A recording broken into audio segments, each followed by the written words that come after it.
नमस्कार दोस्तों, मैं अंकुर उपाध्याय स्वागत करता हूं आप सभी का आपके अपने YouTube channel share market analysis में।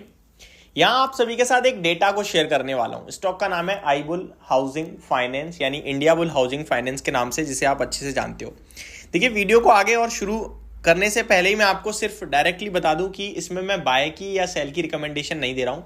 मैं एक डेटा है जो आप सभी के साथ शेयर कर रहा हूं। तो अब बढ़ते हैं आगे। यार, मैं आपसे दोबारा एक बार वीडियो बना के रिक्वेस्ट करना चाहूंगा कि जितने लोगों ने मेरी कल वो वीडियो देखी है शाम को, जो मैंने 5:30 के अराउंड अपलोड करी थी, जिसमें मैंने आप सभी से कहा था कि सैटरडे को बाजार खुलेगा, उसमें मैंने डेट मेंशन करी है भाई, 20 जनवरी, शनिवार है, कैलेंडर चेक कर लो आप।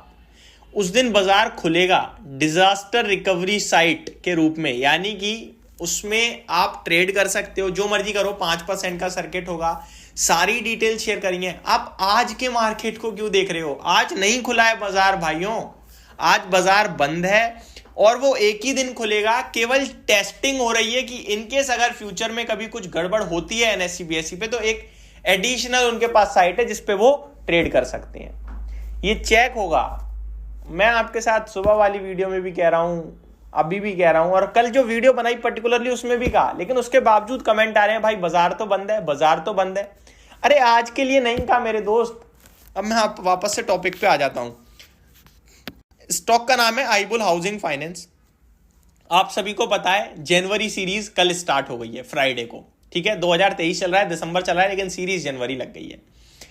अब आईबुल हाउसिंग फाइनेंस का शेयर जो है वो एफएनओ में नहीं रहा है, फ्यूचर एंड ऑप्शंस में नहीं रहा है। ये ऐसा शेयर है जिसमें बहुत ट्रेड होता था एफएनओ में, और ये मैक्सिमम टाइम बैन में ही रहता था।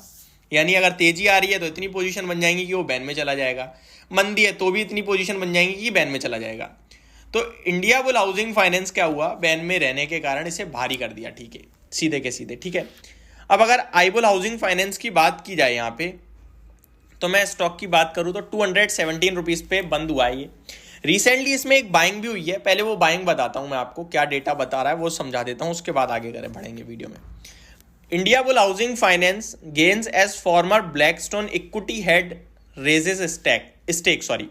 ये खबर है आपकी 27 दिसंबर की, यानी कि कल की नहीं है, 27 दिसंबर की, 2-3 ट्रेडिंग सेशन पहले की, जहां पे खबर आई है कि स्टॉक में इक्विटी हेड, ब्लैकस्टोन के इक्विटी हेड जो है मैथ्यू क्राइक, इन्होंने एडिशनल स्टेक परचेस किया है। कितना परचेस किया है वो आपको बताता हूं। लगभग in the company at 920 the stock trading this and gain as per the data Matthew Cyriac the former private equity co head of Blackstone India picked up additional 24.99 lakh equity shares.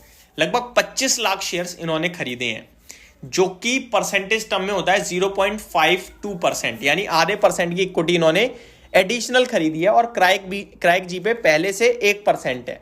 तो ये डेटा सामने आया है।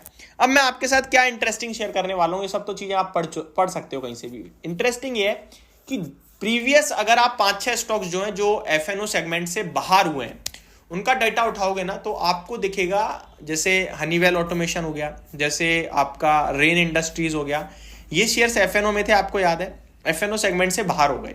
जब बाहर की खबर आती है, खबर से लेकर जब बाहर होते हैं और उसके 3 महीने बाद तक normally shares positive returns deliver कर रहे हैं। ये डेटा है यहाँ पे। क्या आईबुल हाउसिंग भी करेगा, ये सवाल है। आईबुल हाउसिंग की बात करें तो ऑलमोस्ट 20-25% के समथिंग ऑलरेडी पॉजिटिव गेन्स दे रहा है, और अगर नॉर्मल केस सिनेरियो में देखूं तो लगभग 20, 15, 20, 25, 40% तक के रिटर्न्स बनते हैं। आईबुल हाउसिंग फाइनेंस बीते 3 महीने में 16% ऊपर है। वहीं अगर लोएस्ट पॉइंट से देखेंगे तो 40% ऊपर है। 6 महीने में 75% भागा है। तो स्टॉक बढ़िया तेजी में रहा है बीते 1 साल में। लगभग 95 रुपए का लो लगाया था, जिसके सामने भी 127% के रिटर्न्स हैं। बट अगर लॉन्ग टर्म की बात करो तो काफी नेगेटिव रिटर्न्स डिलीवर करे हैं इस स्टॉक ने अपने निवेशकों के लिए। अब इसके वैल्यूएशंस पे आ जाओगे तो इसके वैल्यूएशन फंडामेंटल्स ये कहते हैं कि भैया बहुत अच्छा है, बहुत अच्छी कंपनी है, बट इस पे कर्ज काफी है।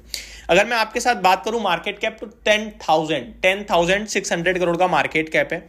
52 वीक हाई इसका कंपनी का जो है वो 235 है, लेकिन लाइफ हाई बहुत ही ऊपर दिखेगा आपको। फेस वैल्यू की बात की जाए तो 2 की है। और कंपनी में इंटरेस्टिंग पार्ट पता है क्या है, इसके आप सेल्स देखोगे ना तो 8,500 करोड़ की सेल दिखेगी। हालांकि एनबीएफसी है, सेल वगैरह नहीं, बट जो चीजें देख पा रहा हूं वो बता रहा हूं।